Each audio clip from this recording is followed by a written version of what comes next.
Okay, I made this recording in the beginning at Timber Ridge Nursing Home. I heard that they were feeding them crackers for snacks, and I felt bad. My kid's mother worked there, so I donated $200 worth of snacks, and I took them up to Timber Ridge Nursing Home. Now, that was after I asked if I was allowed to take them up for the residents. I told them it wasn't for the staff, specifically. But then later I found out that the staff took the food and never even gave them to the patients. During this whole time, I found out more and more that this nursing home, they're purposely understaffing them. This guy was arrested for understaffing nursing homes purposely to where they were being hurt. And then I found out why. You figure $8,000 a patient they're getting. Now, when these patient gets other wounds, as in, like, say, that wound protruding down to the bone, they get to bill the insurance company to care for that. And that's for that wound protruding down to the bone. When I looked up in the medical coding charts, which you could look up online, you could find it, it's there. $18,000 just for that wound alone, they get to charge the insurance, on top of the $8,000 they're already getting. This greed is what drove the pandemic. I'm not saying this is what happened in every area, but this is what happened in Luzerne County, Pennsylvania. At the time when there was 31 deaths in the entire area, 27 of them was at this nursing home alone.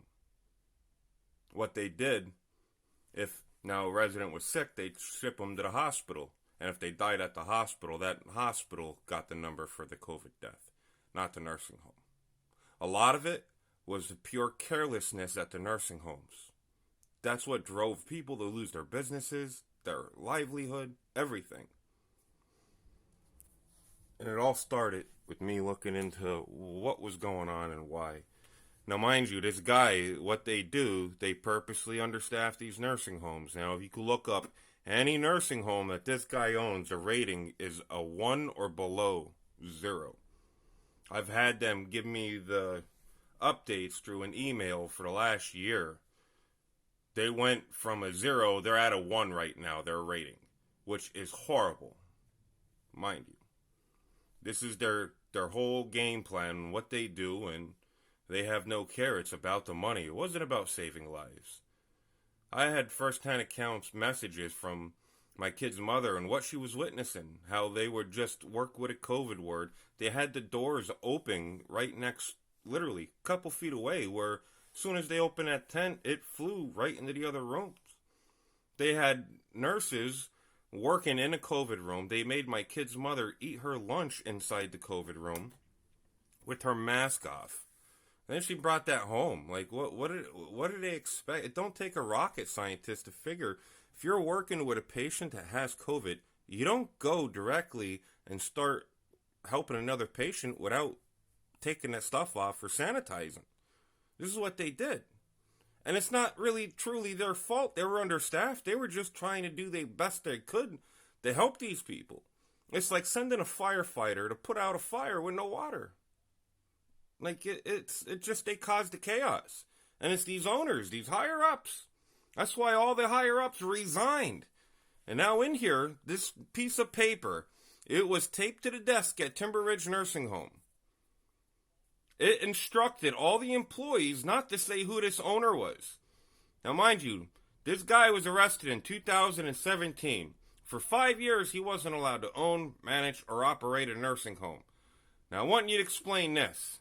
How is he the owner of Timber Ridge Nursing Home? And Leon Taro, I told you, I'm coming for you. You're not a good guy. You're a bad actor. You were the reason a lot of people were hurt in my community. You're not getting away with it. You've tried covering it up. You've had an attorney send me a cease and desist letter. That didn't work. I told him to get bent.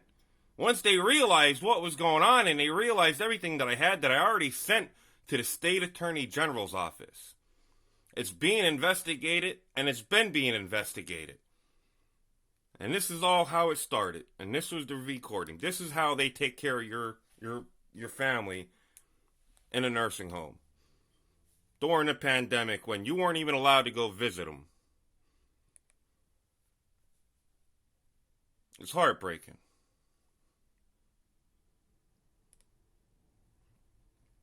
It really is. Hi, is that mine? Is there anybody here? I'm bringing you guys snacks. Oh, then they're all mine. I don't see anybody. It sucks to Supposed see. to be here at 8 o'clock. Yeah, I don't see anybody.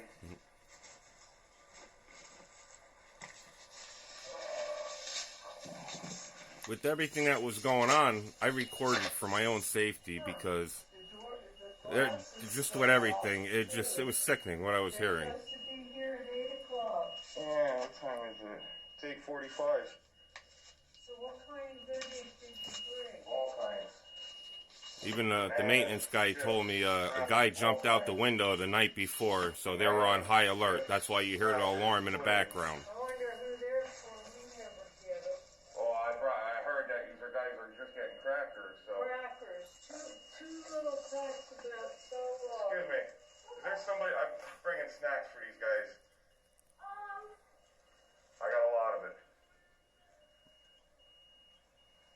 If you want, you can leave it. I'll take them. Linda. Well, it's true. We don't get them. If you want, you can leave them with reception, and then I can get a receptionist, because I'm not supposed to. You have to get this Are you here? On supervisor. the table? Because I called. I asked if I could donate stuff. Is that on the table in here? They didn't give him a single one. This is the guy that told him no. This piece of crap, who was already charged with the deaths of 3 residents, they died horribly. He wasn't even allowed to own, operate, or even be around. You go look all this up yourself. Charlie Cham Steg. It's sickening. This greed is what drove this pandemic in our area. Look up that Ransom Company. This is their program. This is what they do. I even emailed that guy. He thought I just called and I got his email. He didn't realize I had a picture of what tied them.